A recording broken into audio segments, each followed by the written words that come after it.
So what's new? I'm good. Hi. Why you're Okay, laughing? I'm laughing because I'm half frozen inside a room I haven't heated properly enough. You want to laugh? Look, you know what's that? Woohoo! It's a heat. It's a heater. Heaters are good. Ah, Okay, so the interview won't be more than 30 minutes at most. I don't think it's going to be longer than that. So we're rolling. Start the interview. So, folks, I've got with me a very interesting person. Her name is Sarah Sokal. And Sarah, so what do you do so well that your name is now being plastered and used? oh my goodness, what am I doing so well? I'm a musician. I Uh-huh. do music, and I love writing songs. I'm a bit deep, and I have a crazy mind, so I guess I write good songs. I don't know. You tell me. Okay, so the reason why we scheduled this interview is to know a little bit more about you. So, how long have you been actually doing music? I've been doing music for a long time. My first song that I wrote, I was 5 years old. And as you can tell, I have a French accent. I'm from Quebec. Ah, Uh, okay. uh-huh. So it was in French. It was called Why. Um, and so I wrote my first song at 5 years old. I recorded my first song at 15 on a Okay. VHS tape. On the Uh, VHS tape, you're making me feel old. Yeah. Well, I mean, we recorded on a VHS tape Okay. because the quality of the sound is good. And it's someone I met through a newspaper I picked up at a metro station when I was 15. So I was always into building teams and writing songs and creating something. Uh, that's my playground. When I get to put down something I invented, that's what I like to do. So I'm a big songwriter in my soul. Like I'm a big songwriter, but I'm also a singer. So it's been a long time. Okay. And you're French, from what I remember you just telling us. Yeah. So my ancestors came to Canada in 1624. So Oh, in Quebec okay. City, just to give you more information about the history of Canada. The Samuel de Champlain came to Quebec City in 1620, and my ancestors came in 1624. And I'm Just also like part him. of, but I learned English later in life. I Okay. was living exclusively French life, and I'm now bilingual, I guess, by living in the city. Well, c'est la bonne chose. If you want, we can switch to French. Good, I'm good. I might make some mistakes in English, but that's okay. They say when you sing, they cannot hear the the accent, which is good for It, well, yeah, that's technically the thing that happens when you have a different dialect. Mother tongue is one language, and then you sing in another language. Uh, it's very difficult to hear any possible accents, although some people can, some people can't. So it really I know. depends on how often you practice. I guess I'm kind of exotic. If I go to USA, they're like, "Oh, what's this accent?" So I'm a bit exotic when I go other places in Canada. But for Quebecers, I'm French. But Okay. makes me think in another language and translate it in English, so I have new ideas. I guess. So with you doing your thing in Canada and out of Montreal, I'm in Moncton, New Brunswick, so we're kind of close. Um, what what have you been working on right now? Unfortunately, and I apologize for this, I prepared information that I actually managed to find. I kind of misplaced that information, so right now I'm flying blind. So, Okay. but Well, I I don't. know, I know that I would have actually scheduled this interview because of something that you recorded that you decided to bring out to the people. So can you tell us about that? Of course. Of course. So I just released an album called Twisted Games. I wrote there's 13 songs on it. I wrote 12 of the 13 songs. I have songwriters on the album and collaborators from all across Canada, in BC, in Alberta, in Ontario, in Quebec, like people from different backgrounds as well. Different ethnic backgrounds. So I gathered a bunch of really great, talented people to do this album that I recorded in Montreal, and it's a neo blues album. So there's a little bit of oldies on it. I love Etta James, and I love the old blues songs like Cabaret, like Dina Washington. It's chic. It's I don't know, upscale. I love it. So and the brass sections so I have oldies on it, and I have rock because I like rock and I also like R&B. So it's like a mix of everything. And I use the blues formula, not necessarily the classic 12 blues bar, but I think that blues isn't made for the older generations anymore. We need to make it Yeah. current and a bit more mainstream.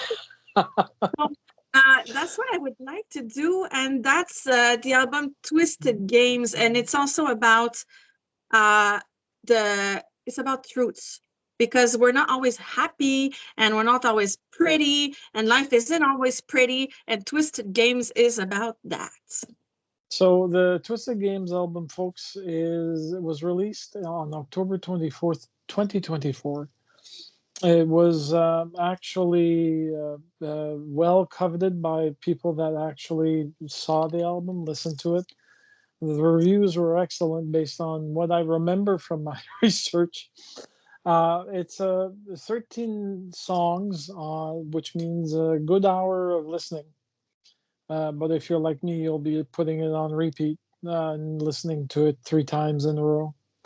Now, you came out, apart from this one, you also have, let me see, you also had singles and EPs, One Heart, Two Lights in 2020, Ink and Paper in 2007, and Slowly Fall, 13. It sorry, can 2013. 2017.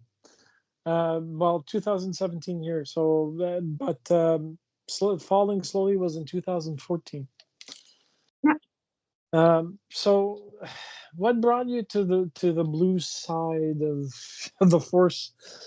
So that's the eternal question. So I I like a lot of different sort of music. So like I said, I like rock, I like R&B, I like, it has to touch me and make Okay, me feel something.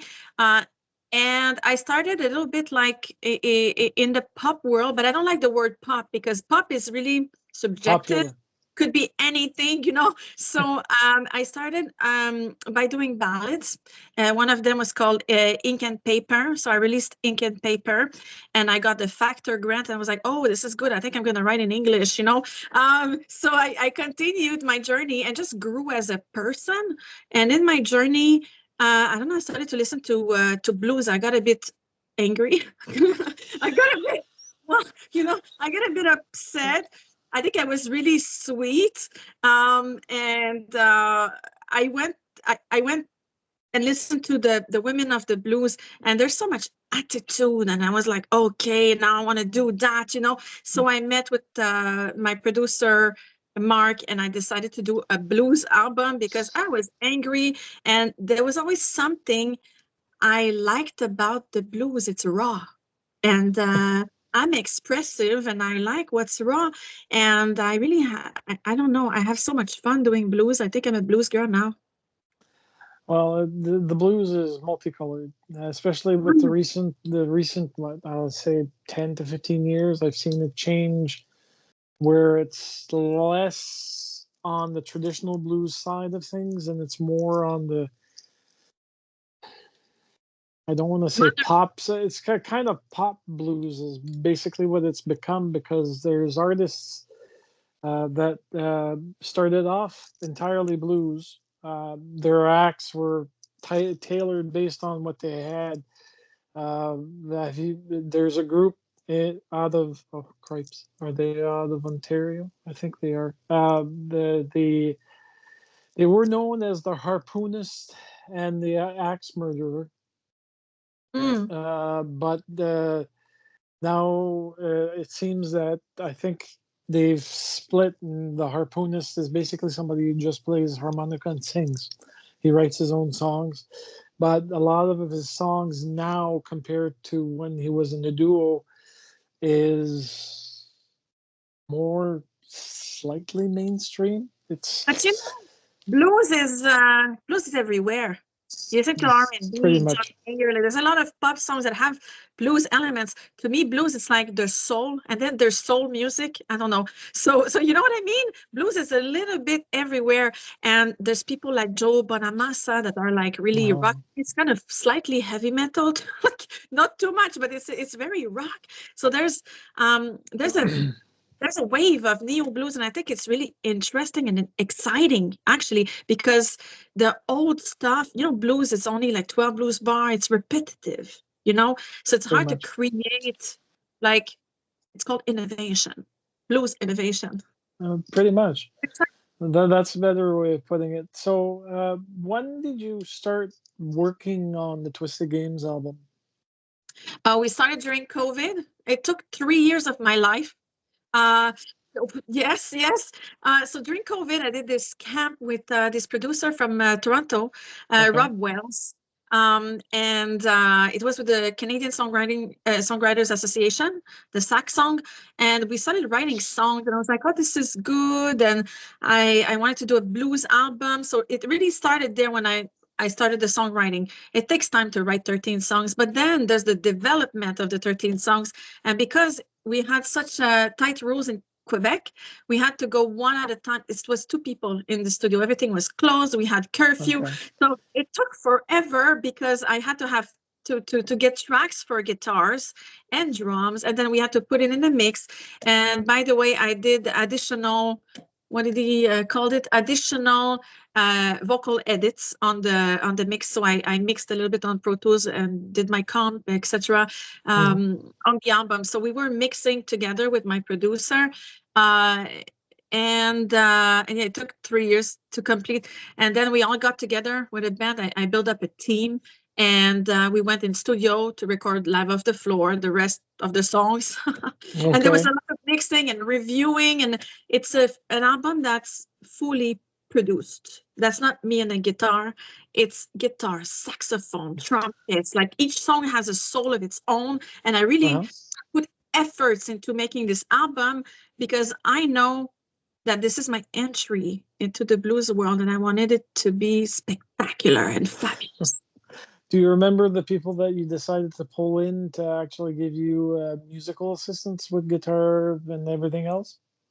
Yeah, so on the album, I have all the names. I have all the lists of the names in the physical album. If you want a physical copy, I think I still have Mhm. two left. I need to order some more. They Okay. sold pretty quickly. So I have the full list of everybody that participated, and yes, I would like to think I remember everybody. Okay. Did you particularly, were you the one choosing everyone, or was it somebody else that was doing the choosing for the artists? So we worked as a team. Okay. Um, what I liked about working with my producer is that this time I had full control over the directions I was taking, the choices I was making. My producer let me be myself and be the artist that I am, and let me grow in the process too. So I decided who would be. Sometimes I had a couple of choices for mastering, for example, and he gave me some names, but I'm the one who took the decision. And sometimes he was telling me, oh, this one is great. And I was like, I like this one better. I want this one. And that's the one we picked. So I really feel proud because that album is me in all my different colors, you know Okay. and that's a powerful thing when a producer let an artist be themselves, especially when it's a woman. That's a tough call for women these days. Yeah, but I've noticed that a lot of women that are doing their thing, be it regardless of what the music is, uh, so far pretty much they get what they want. I like Truly, to hear that. well, no, well, for me, I wouldn't be one to say no to an artist, period, regardless of gender, regardless of color, regardless of the reason why they're writing the song. If it hits a certain Chord. rhythm, chords, if everything meshes together to a point that it's like having a nice mellow whiskey or a It's nice nice meal or spring. something that's soulful that actually makes you want to dance, that your ear is being entertained by it, then it's a yes. But if it sounds like it could be improved, then it's a no temporarily until we can flesh it out and make it better. That's why you need to put the time, the Yeah, real effort, the real time, the real investment of yourself, but also financial. And like you have to really put everything into making a record because you can hear it. yeah. Like this. Now so you release this. Are you planning on releasing something else in the near future? Yes, I am going to the studio next week. I want. Yes. And it's going to come out pretty quickly Uh, because I came out with Man Made and I had this CBC interview, prime time, and it was amazing. What a weird thing. So I did that. And honestly, my life is a little strange right now. So I decided to take the song Man Made and make a live acoustic version of it. And during my CBC interview, we recorded the song. So I am now kind of just fixing things. I want it to be raw and natural, but also I wanted I wanted it to be good to hear and master it and just check if everything is good before we're going into mastering. So I'm going to release the acoustic version of Man Made very soon, and I'll be around August doing album number 2 that I think will be called Creature. okay. The so with that, that's gonna be the start of a new album. So Man Made is Man just Made is a single. Yeah, it's a song. That's the first song I decided to go with, and I did a video clip as well, on the top of a rooftop last summer, oh, and I released it with the album. So I came out with Man Made as the first song, and I'm gonna live the life of Twisted Games, and then I'm gonna start meanwhile to create Creature. That's gonna be interesting. wow. Okay, well that I can't wait. I'm excited. Can't you see? I can see, I can see. Je peux absolument le voir. Now, apart from this, granted, we had COVID and you decided to do this during that period, and then we're now out of COVID, technically. Thank God. um, as a human being, because you're more than just a musician, singer, songwriter, you're a person. Yes. So, do you have any hobbies that you like to actually do? Hobbies. I don't like to drink coffee. I That like could be a hobby. I'm a lady. I'm not too much like a Janis Joplin type of girl. I'm kind of like I Okay. like to shop. I like shoes. I like bags. I like apart from shopping, and I like hiking.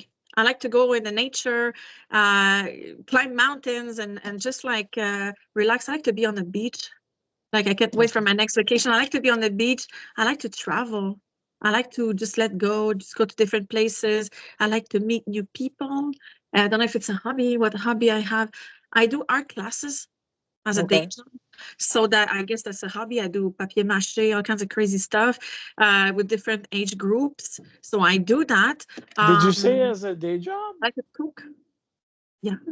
You I, go, you teach art classes as a day job as well as what you do in your personal life. My God. I have a couple of day jobs. Actually, I have Okay. three. I have Okay. 3 jobs, and I'm a musician until I can live off my art and my music. I will have jobs because we need to pay rent. And let's face it, I do not like to live in a 2.5. I have standards, so I have to pay for my stuff, you know? So, Yeah. so yeah, maybe one day I will have only one job, and that's what I'm looking forward to do. Hopefully, I can live from my music and go around and make people discover whatever I create and be more inspired and give more music to the world. But for now, day job. I haven't known many musicians that have a day job.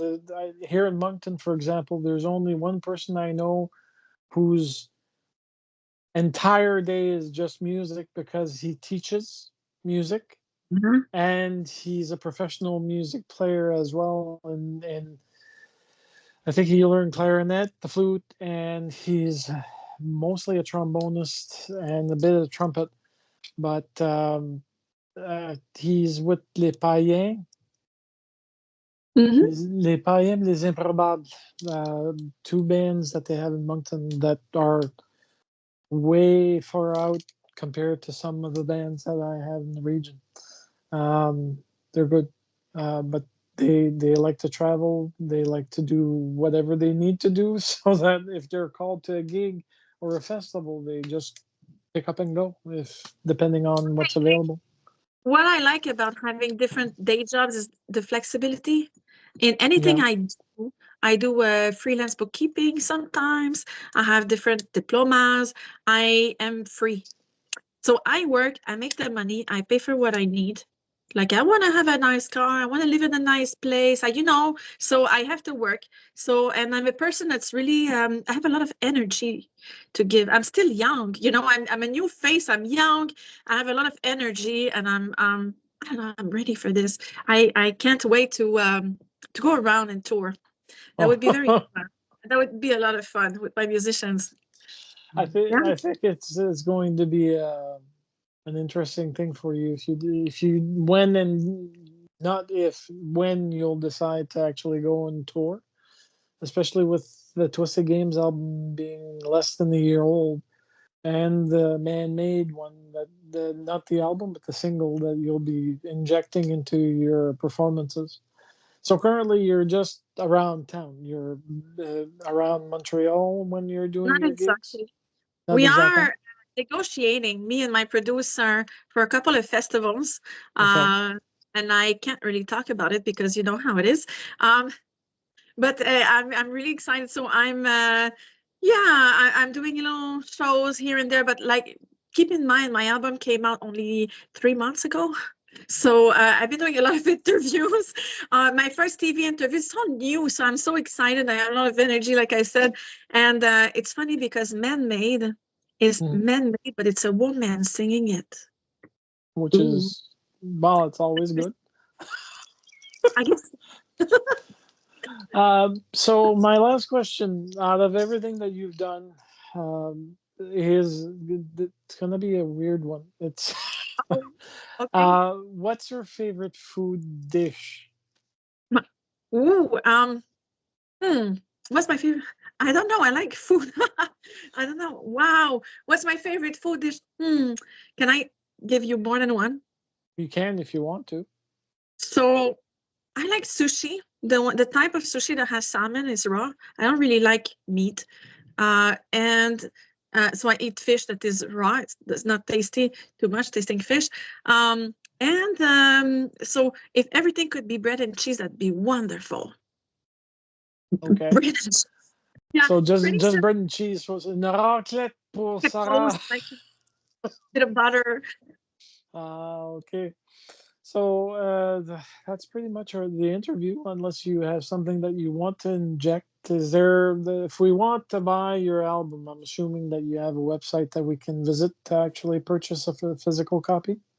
Yeah, please listen to my album. Come let me know what you think about it. I would love to hear you. And I'm on social media, on Google, Sarah Sokal, Sokal. My website is www.sarahsokal.com. Yep. And follow the way it's spelt, because if you put in the C like I did instead of Sokal with a K, Oh, it comes up as a weaver, a person that wow. designs clothing. Wow, maybe I should try that. But no, it's Sarah with an H and Sokal, Sokal. There we go, folks. .com.